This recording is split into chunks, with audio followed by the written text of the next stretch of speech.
नमस्ते, मैं हूँ Suman Bansal, tarot card reader, angel card reader. आजकल कार्तिक के दिन चल रहे हैं। उम्मीद है कि आप सभी अपना धर्म अच्छे से निभा रहे होंगे, सुबह जल्दी स्नान करते होंगे, कथा करते होंगे।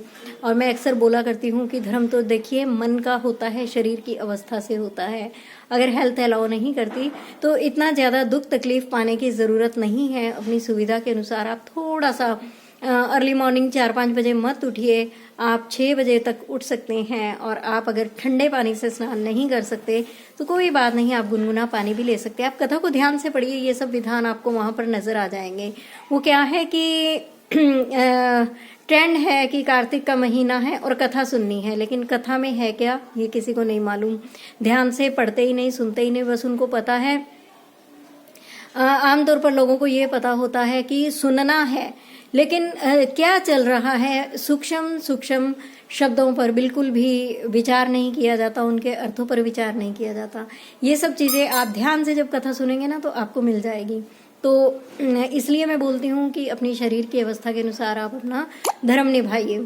और मुख्य बात होती है मन की, मन उनको देना होता है। अगर मन नहीं दे पाए, मन वहाँ है ही नहीं, कथा में क्या चल रहा है, आज क्या समझाया था। और बहुत से लोग ऐसे होते हैं जो बड़े लॉस्ट होते हैं, उनको क्या बोलते हैं कि लॉस्ट माइंडेड प्रोफेसर, है ना। तो उनसे अगर पूछा जाए अच्छा तो कल कथा में हम कहाँ थे, तो ज़्यादातर लोग उत्तर नहीं दे पाते हैं। तो ध्यान से सुनने की चीज़ है। अभी तुलसी विवाह आ गया है और उम्मीद करती हूँ कि बहुत से लोगों ने नवमी में तुलसी जी को अंदर कर लिया होगा, जो लोग विवाह करते होंगे। वैसे मैं सभी को ये बोलती हूँ कि आप अपने अपने घर में भी अपने ठाकुर जी और तुलसी का विवाह कर सकते हैं। गठ जोड़ा तो जरूर कीजिए। अपने पिछले कार्तिक के महीने में मैंने ये सब बताया था, आप वीडियो सर्च कर सकते हैं। लेकिन मैं आपको एक नए सिरे से फिर से याद दिला दूं कि तुलसी विवाह घर घर होना चाहिए आवश्यक रूप से। अब आप पूछेंगे कि तुलसी विवाह कैसे होता है, हर कोई तो नहीं कर सकता, बहुत बड़ा खर्चा आता है।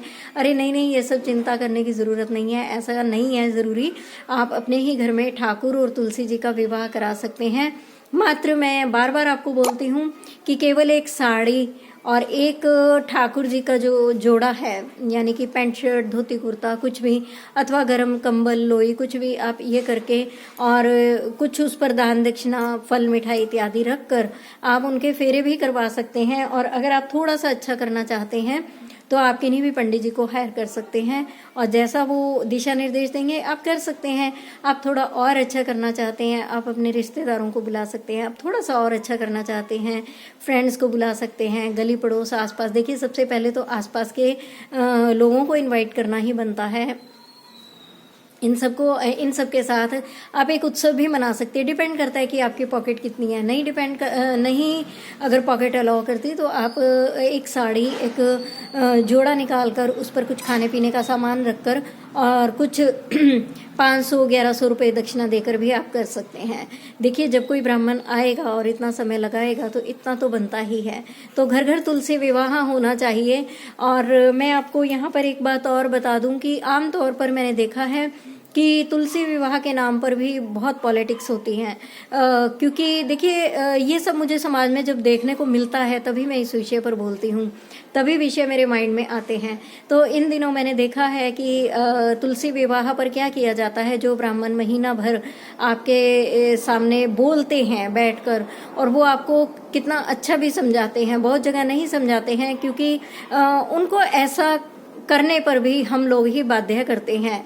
तो जो लोग आपको पूरा महीना भर कथा सुनाते हैं, आपको एक एक चीज़ समझाते हैं, और अंत में क्या होता है कि मैंने देखा है कि कुछ मंदिरों में यह प्रथा है कि जो महिला मंडल इत्यादि होता है या संचालक समिति होती है, तो वह ये निर्णय लेती है कि पंडित जी को हर साल इतना देने की क्या ज़रूरत है।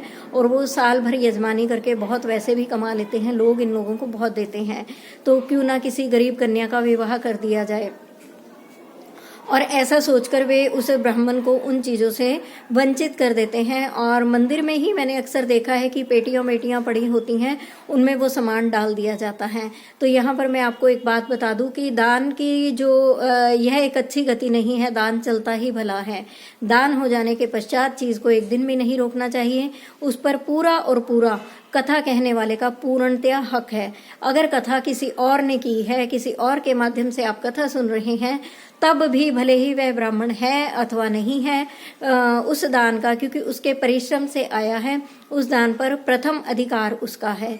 उस दान पर निर्णय लेने का अधिकार उसका है कि वह उस दान को रखता है या किसी और को दे देता है।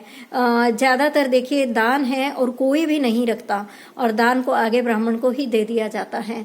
ब्राह्मण कौन सा हो, अगर आप किसी से कथा सुन रहे हैं और उन्होंने कोई ब्राह्मण हायर किया है, तो उनको पूरा अधिकार है कि वे अपनी मर्जी से ब्राह्मण को हायर करें, और वो जो भी ब्राह्मण हायर करेंगे आपको वह स्वीकार होना चाहिए। आपका फर्ज बनता है कि आप उनको रिस्पेक्ट करें और वह सारा दान ब्राह्मण को दे दिया जाए।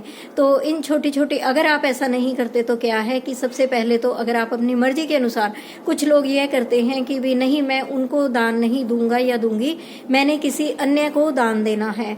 तो देखिए, पहला अधिकार कथावाचक का होता है और पहला अधिकार ब्राह्मण का होता है। यदि आप ब्राह्मण के सामने से उस दान को उठाकर किसी अन्य को दे देते हैं, तो आप याद रखिए, आप बहुत बड़ा कार्मिक अपने लिए क्रिएट कर रहे हैं, और शायद इसके लिए कोई क्षमा नहीं है, क्योंकि पहला अधिकार ही उसका है। तो अगर आप ये छोटी छोटी भूल कर रहे हैं, इनको नजरअंदाज कर रहे हैं, आप सोचते हैं कि किसी गरीब कन्या को दे देंगे। मुझे याद आता है कि एक संस्था, एक समिति को मैं जानती हूँ जो प्रतिवर्ष लगभग ऐसा ही करती है। वे केवल उनको, ब्राह्मण को एक गिफ्ट दे दिया करते हैं, साड़ी जोड़ा और 1100 रुपए इत्यादि दे देते हैं, जो कि एक महीने के बदले में बहुत ज्यादा कम है। और उन्होंने कई साल तक बहुत सारा दहेज इसलिए इकट्ठा किया कि किसी गरीब कन्या को दे देंगे, लेकिन कोई भी गरीब अपनी बेटी का विवाह मंदिर में करने को तैयार नहीं हुआ। हर बेटी के पिता की ख्वाहिश होती है, इच्छा होती है कि बेटी की डोली समाज में जब निकले तो उसके घर से निकले, ना कि किसी मंदिर से निकले। तो वह दान पड़ा हुआ सड़ रहा है, वह किसी काम का नहीं है। अगर आप किसी ऐसी धार्मिक संस्था में देने जा रहे हैं या आपके यहाँ कुछ ऐसा होता है, तो मेरा उन संस्था वालों से ही अनुरोध है कि कृपया ब्राह्मण के दान को ना रोका जाए और ब्राह्मण का हिस्सा उसको तुरंत दे दिया जाए। दान की गति वही अच्छी है जो तुरंत, जिसको निपटा दिया जाए, ब्राह्मण को सुपुर्द कर दिया जाए। भले ही उनको बहुत कुछ आता है, लेकिन जब उनके परिश्रम से, उनके द्वारा जब वह विवाह संपन्न किया गया है, तो वह उनका है। उसके बाद वे जो मर्जी करें, उसके लिए वे स्वतंत्र हैं। तो आप ध्यान रखिए कि कहीं आप सब ये तो नहीं कर रहे हैं, नहीं तो दोष के भागी होंगे, पुण्य के बदले कहीं पाप ना लग जाए, इस बात का आप ख्याल रखिए। इसी के साथ विदा लेती हूँ। नमस्कार।